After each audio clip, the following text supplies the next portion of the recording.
Now that we're armed with our calorie budget, let's take a look at how we can spend it. Available for purchase are 3 macronutrients, or macros for short.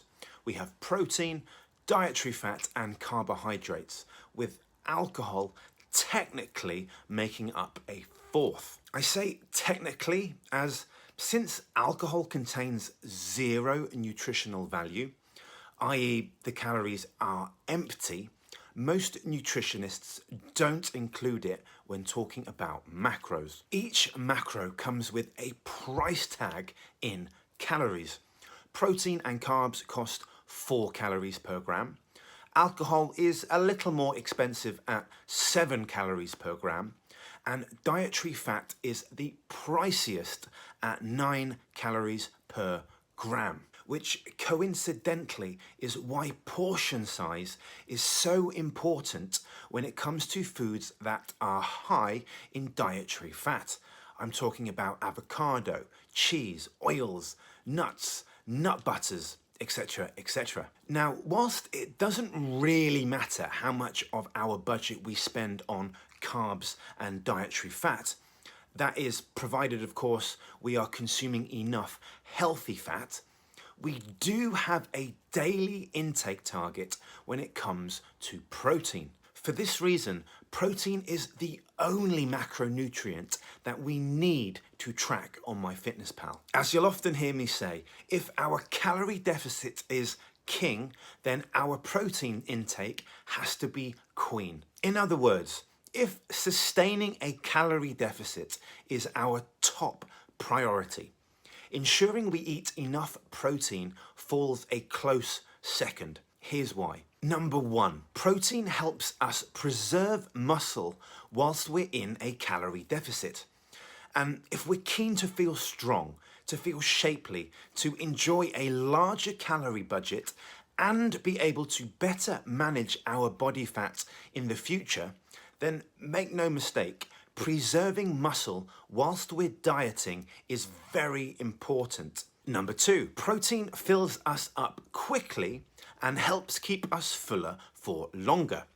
This reduces the likelihood of us feeling hungry and then snacking in between meals, which naturally is very good news for our calorie budget. Number 3, protein helps our muscles recover and repair following strength training.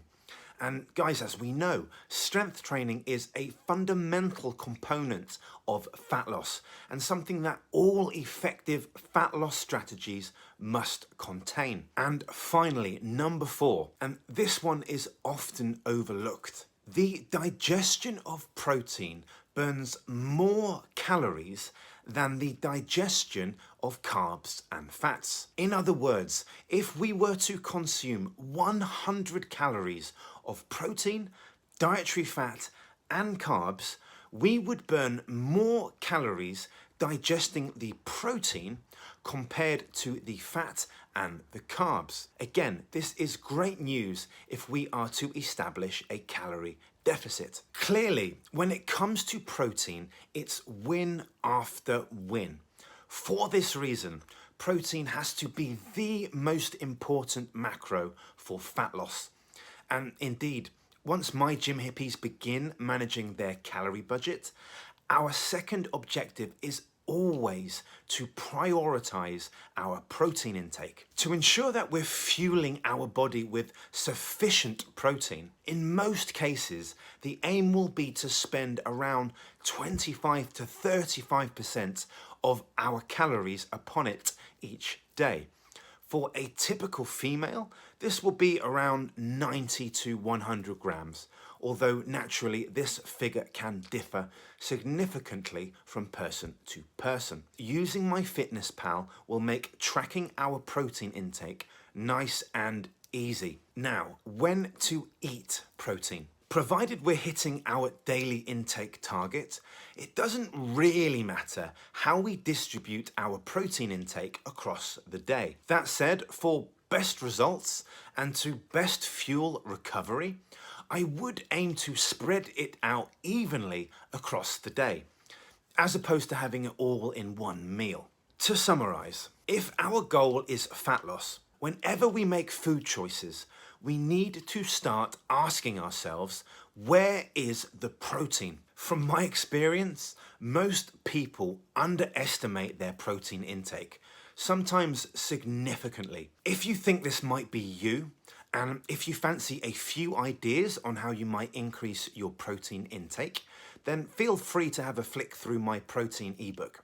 Alternatively, you might check out my recommended foods lists for a few suggestions. I'll make sure I pop both links in the copy below. Note that it can take a little time for one's habits and body to adjust to a high protein diet.